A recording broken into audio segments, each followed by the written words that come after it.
시편 18편 30절에서 50절 말씀. 하나님의 도는 완전하고 여호와의 말씀은 순수하니 그는 자기에게 피하는 모든 자의 방패시로다. 여호와 외에 누가 하나님이며 우리 하나님 외에 누가 반석이냐. 이 하나님이 힘으로 내게 띠띠우시며 내 길을 완전하게 하시며 나의 발을 암사슴 발 같게 하시며 나를 나의 높은 곳에 세우시며 내 손을 가르쳐 싸우게 하시니 내 팔이 놋화를 당기도다. 또 주께서 주의 구원하는 방패를 내게 주시며 주의 오른손이 나를 붙들고 주의 온유함이 나를 크게 하셨나이다. 내 걸음을 넓게 하셨고 나를 실족하지 않게 하셨나이다. 내가 내 원수를 뒤쫓아가리니 그들이 망하기 전에는 돌아서지 아니하리이다.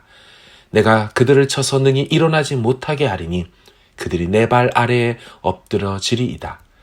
주께서 나를 전쟁하게 하려고 능력으로 내게 띠띠우사 일어나 나를 치는 자들이 내게 굴복하게 하셨나이다. 또 주께서 내 원수들에게 등을 내게로 향하게 하시고 나를 미워하는 자들을 내가 끊어버리게 하셨나이다. 그들이 부르짖으나 구원할 자가 없었고 여호와께 부르짖어도 그들에게 대답하지 아니하셨나이다. 내가 그들을 바람 앞에 티끌같이 부서뜨리고 거리에 진흙같이 쏟아버렸나이다. 주께서 나를 백성의 다툼에서 건지시고 여러 민족의 으뜸으로 삼으셨으니 내가 알지 못하는 백성이 나를 섬기리이다. 그들이 내 소문을 들은 즉시로 내게 청종함이여 이방인들이 내게 복종하리로다. 이방 자손들이 쇠잔하여 그 견고한 곳에서 떨며 나오리로다. 여호와는 살아계시니 나의 반석을 찬송하며 내 구원의 하나님을 높일지로다. 이 하나님이 나를 위하여 보복해 주시고 민족들이 내게 복종하게 해 주시도다. 주께서 나를 내 원수들에게서 구조하시니 주께서 나를 대적하는 자들의 위에 나를 높이 드시고 나를 포악한 자에게서 건지시나이다. 여호와여, 이러므로 내가 이방 나라들 중에서 주께 감사하며 주의 이름을 찬송하리이다. 여호와께서 그 왕에게 큰 구원을 주시며 기름 부음 받은 자에게 인자를 베푸심이여 영원토록 다윗과 그 후손에게로다. 아멘. 오늘도 우리와 함께 하시는 살아계신 우리 아버지 하나님, 환난과 어려움과 모함과 비방이 있어도 결국에 하나님으로 인하여 승리함을 보여주시는 이 말씀들 허락하여 주시고 감사합니다. 하나님, 어려움의 이 시간들이 언제까지 갈지 우리는 알지 못하지만 하나님 끝내 결국 최후 승리를 우리에게 선물처럼 안겨주실 분이 하나님인 줄로 믿습니다. 하나님 안에 있을 때, 그리스도 안에 있을 때 우리는 반드시 승리할 것이고 우리 삶에 새 날을 주실 것이고 우리 삶에 새 아침과 새 노래를 부르게 하실 것을 믿사오니 이 믿음 가지고 어렵고 힘들어도 다 이겨낼 수 있도록 주 오늘도 버티고 견딜 힘을 허락하여 주옵소서. 하나님, 마음 약한 자들, 육신 병약한 자들, 상황 가운데 눌리고 억울한 자들, 하나님 비통한 심령에 비교의식에 시기와 질투에 빠져있는 자들, 하나님 상황과 처지는 다 각각이지만 살아계신 하나님께서 형편과 처지에 맞게 역사하실 줄로 믿습니다. 선하신 하나님의 그 선하심의 끝을 우리에게 보여주실 줄로 믿습니다. 끝내 주를 노래하게 하실 것이고 우리 마음의 파도를 잔잔케 하실 것이고 하나님 우리 삶에 광명한 새빛으로 허락하여 주실 것을 믿사오니 주님, 어렵고 힘들어도 하나님의 성령 의지하며 우리와 동행하시고 영원히 떠나지 않는다는 그 주님 바라보며 끝내 승리하는 무심령들 다 되게 하여 주옵소서. 힘들고 어려워도 하루를 말씀과 기도로 시작하는 것이 그렇지 않은 것과 무엇이 다른지 알게 도와주시고 경험하게 하여 주시고 하나님을 노래할 수 있는 근거가 될 수 있는 오늘 한날이 되도록 주님께서 이 첫 시간 귀하게 받아 주옵소서. 말씀으로 찾아와 주실 것을 믿사오니 주여 우리의 눈과 마음 귀를 활짝 열어주시고 성령께서 성경의 원저자 되시니 깨닫게 하여 주시고 순복하게 하여 주시고 주님 뜻에 온전히 합하여 살아갈 수 있는 다윗의 마음도 허락하여 주옵소서. 믿사옵고 예수님의 이름으로 기도하옵나이다. 아멘. 할렐루야. 오늘 하루도 말씀과 기도로 시작하시는 광명교회 성도님 한 분 한 분에게 주님의 위로와 인도하심이 있기를 간절히 주의 이름으로 축원합니다. 아멘. 함께 본 시편 18편 오늘 세 번째이자 마지막 말씀 본문입니다. 시인은 모든 대적과 원수들에게서 건지움 받은 공을 철저히 하나님께 돌리고 있습니다. 보통 이런 행위를 영광을 돌린다라고 말합니다. 그러면서 자신의 하나님이 어떤 분인지를 고백합니다. 31절에 보면 여호와 외에 누가 하나님이며 우리 하나님 외에 누가 반석이냐. 무슨 말입니까? 여호와 외에 누가 하나님이며 이 말은 여호와만이 하나님이시다. 여호와 유일신 사상을 말하는 대목입니다. 하나님이라는 단어는 사실 신이라는 단어 뜻입니다. 그래서 밖에서도 자신들이 섬기는 신을 하나님 이렇게 같은 단어로서 그들은 사용했습니다. 다만 우리는 신은 곧 하나님은 여호와밖에 없으시다라고 말하는 것이지요. 사실 이것이 십계명 1계명 아닙니까? 나 외에 다른 신을 내게 있게 하지 말지니라. 지금 다윗은 여호와만이 세상에 계신 유일한 신, 유일한 하나님이라고 천명하고 있는 것입니다. 그리고 다윗은 이 여호와 유일신 사상을 강조하기 위해 좀 특별한 단어를 사용합니다. 보통 히브리어로 하나님은 엘로힘이라고 말하죠. 근데 여러분 엘로힘은 복수명사입니다. 그러니까 굳이 직역한다면 엘로힘은 하나님이라기보다 하나님들, 신들입니다. 근데 성경이 여호와 하나님을 복수명사로 이처럼 처리하는 것은 다 신론을 얘기하고 싶은 것이 아니라 하나님의 삼위일체의 증거로 나온 것입니다. 그래서 대부분 구약 성경에 나오는 하나님은 엘로힘으로 등장하시죠. 그런데 다윗은 오늘 이 본문의 대목에서는 여호와 외에 누가 하나님이냐 할 때 그 하나님을 늘 쓰는 엘로힘이 아니라 단수명사 엘로하라고 처리했습니다. 지금 다윗이 무엇을 강조하고 싶은지 아시겠지요? 여호와 외에 누가 하나님이며 할 때 여호와 외에 누가 하나님 이걸 단수 엘로하라고 말하며 오직 여호와만의 유일한 한 분 하나님이라는 것을 강조하고 싶었다는 것이죠. 다윗은 이방의 다른 어떤 신들도 신이 아니다. 그것을 얘기하고 싶고 그것을 고백했던 것입니다. 이렇듯 다윗은 십계명에 충실한 사람이었습니다. 어제 살펴본 대로 주의 규례와 율례와 도를 잘 준수하는 사람이었습니다. 이렇게 여호와만을 유일한 하나님으로, 유일한 신으로, 유일한 돕는 자로 삼는 자에게 우리 하나님이 역사하셨죠. 여러 표현들이 있지만 어제 표현으로 계속 설명하는 다윗을 보게 됩니다. 바로 건진다라는 표현이었죠. 43절에 보면 주께서 나를 백성의 다툼에서 건지시고 건졌다. 근데 어디서 건졌다라고 말합니까? 백성의 다툼에서 건졌다. 이 백성의 다툼이라는 표현은 사울 집안인 베냐민 지파와 다윗 집안인 유다 지파 사이의 오랜 갈등을 말하는 것입니다. 사무엘하 3장 1절에 이런 말씀이 있습니다. 사울의 집과 다윗의 집 사이에 전쟁이 오래매 다윗은 점점 강하여 가고 사울의 집은 점점 약하여 가니라. 사울의 집, 다윗의 집 사이의 갈등, 백성의 다툼이라고 볼 수 있죠. 또한 이는 다윗 통치 초기에 있었던 내분, 내전, 일종의 시민전쟁을 가리키는 것으로 보입니다.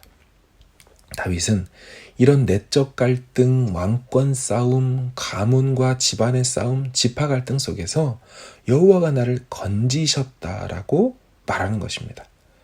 우리 삶에 내적, 외적 갈등, 되어야 할 일들이 되지 않고 이루어져야 할 것들이 지지부진하게 막힐 때 이 모든 것들을 건지시는 분은 누구라는 것입니까? 바로 한 분 여호와 하나님이시라는 것입니다. 하나님이 결국 해결해 주시고 갚아주셨다. 그게 바로 다윗의 고백이고 우리의 고백이 되어야 할 줄로 믿습니다. 계속해서 보겠습니다. 48절에 보면 주께서 나를 내 원수들에게서 구조하시니 주께서 나를 대적하는 자들의 위에 나를 높이 드시고 나를 포악한 자에게서 건지시나이다. 여기서도 원수들에게서 구조하셨다라는 표현, 이 건졌다라는 것과 같은 단어입니다. 또한 나를 포악한 자에게서 건지시나이다. 2번 쓰고 있죠. 다윗은 여호와만이 하나님이 되셔서 나를 건지시고 건지셨다라고 그분께 모든 공을 돌려드리고 있습니다. 자신이 진정한 통일 이스라엘의 왕이 된 것은 모두 여호와 하나님의 공이셨습니다. 하나님이 하시고 하나님이 건져주신 결과입니다. 이렇게 고백하는 것이죠. 또 특별한 표현으로 40절을 보십시다. 40절. 또 주께서 내 원수들에게 등을 내게로 향하게 하시고, 원수들이 등을 내게로 향했다. 사랑하는 여러분, 전쟁에서 등을 보인다는 것은 패배하여 철수하고 도망가는 장면을 말하는 것입니다. 직역하면 이런 뜻이에요. 당신이 내게 내 원수들의 목덜미를 주셨습니다. 매우 강력한 표현이죠. 고대 근동에서는 전쟁 후 패배한 나라의 왕은 그 상대의 군주 앞에 땅에 엎드려져 있고, 이 승리한 왕은요, 패한 나라 왕의 목을 자신의 발로 짓밟는 행위를 상징적으로 합니다. 원수를 내 발등상 아래 두셨다는 성경의 표현은 바로 이 장면을 설명하는 것이죠. 여호와 하나님은 다윗에게 결국 최종 승리를, 완벽한 승리를 주셨다는 것입니다. 그 모든 대적들을 발로 밟고 승리하게 해주셨다. 그 고백을 하고 있는 것입니다. 마지막으로 범상치 않는 표현을 다윗이 합니다. 바로 하나님의 우주적 왕권에 대한 찬양이지요. 43절 이하를 보시면 주께서 나를 백성의 다툼에서 건지시고 여러 민족의 으뜸으로 삼으셨으니 내가 알지 못하는 백성이 나를 섬기리이다. 그들이 내 소문을 들은 즉시로 내게 청종함이여 이방인들이 내게 복종하리로다. 이방 자손들이 쇠잔하여 그 견고한 곳에서 떨며 나오리로다. 아멘. 여러분, 보통은 건져주신 하나님께, 승리를 주신 하나님께 감사하며 이스라엘 나라 안에서의 통치권에 대해 감사하죠. 그러니까 예를 들면 어떤 사람이 대통령이 되었다면 그것에 감사하는 소감에서 뭐라고 말합니까? 제가 대한민국을 잘 다스리겠습니다. 대한민국 대통령으로서 잘하겠습니다. 이 정도 말하는 것이 일반적일 텐데 다윗은 지금 뭐라고 합니까? 내가 알지 못하는 백성이 나를 섬길 것입니다. 이방인들이 내게 복종할 것입니다.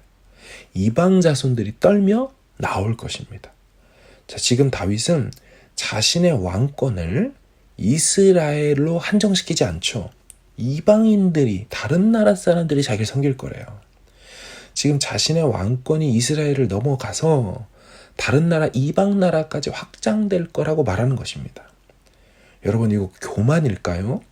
왜 이렇게 다윗은 오버하는 것처럼 다른 나라의 왕인 것처럼 말하는 것일까요?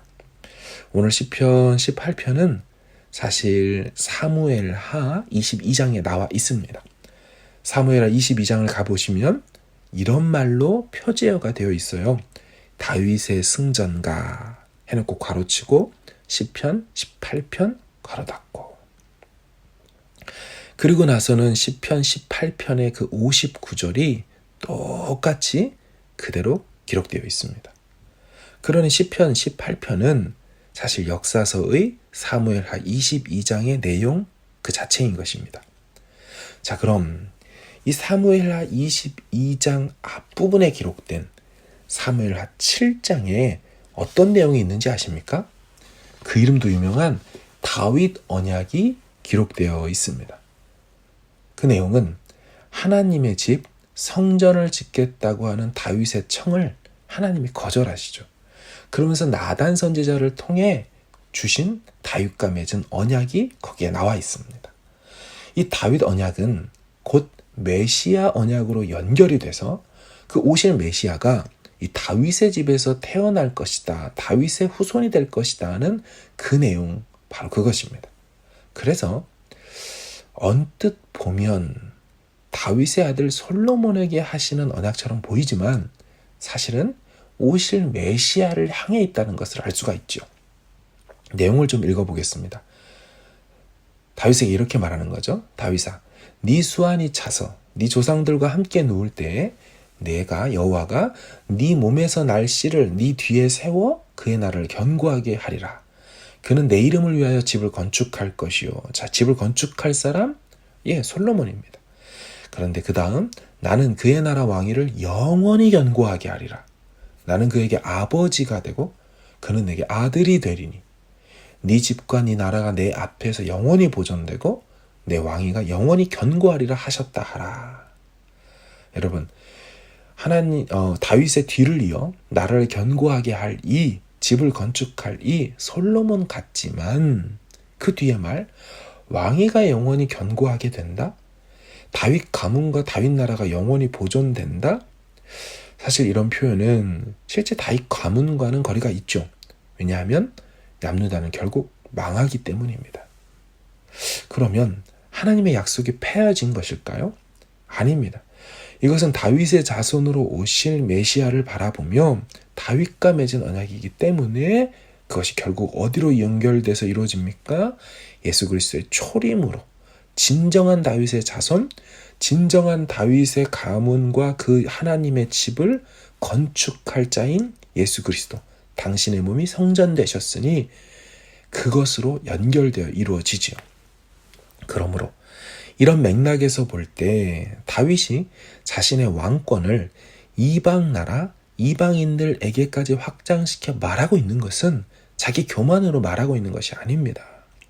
지금 시편이 사무엘하 22장이니까 그 앞부분인 사무엘하 7장에서 나단 선지자를 통해 약속하신 그 하나님의 말씀을 지금 이 본문에서 다윗이 믿음으로 선포하며 영원한 또한 이방 나라에게까지 통치권이 임하게 될 거라고 말하는 것이죠. 그러니 자기 자신을 높이는 게 아니라 그 선지자를 통하여 하신 말씀의 성취를 믿음으로 선포한다는 것입니다. 다윗은 주신 언약의 말씀에 충실한 왕이었습니다. 개인적으로 그 도를 지키며 그 생활 양식과 방식대로 살아간 왕이었습니다. 십계명 1계명부터 철저히 지키고 고백하고 유일신앙으로 살아간 신앙인이었습니다.